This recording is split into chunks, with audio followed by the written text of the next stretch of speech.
peamine faktor on selles see, et Ukraina sõja tõttu on Venemaa sattunud Hiinast sõltuvusse suurel määral lihtsalt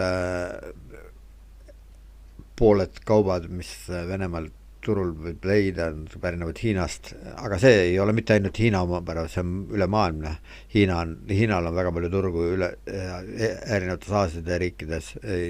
nad tegutsevad ja nad on Ungaris ka mitte peaaegu, vaid igas Ungari linnakeses on väike Hiina pood või Hiina kaubamaja,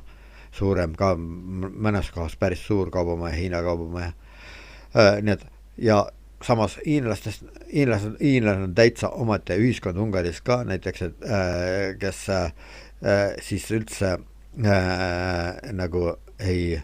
paista silma, neist ei räägita, neist ei kirjutatud uudistes, tegutsevad oma ette, nad teevad oma äri ja räägivad hiina keeles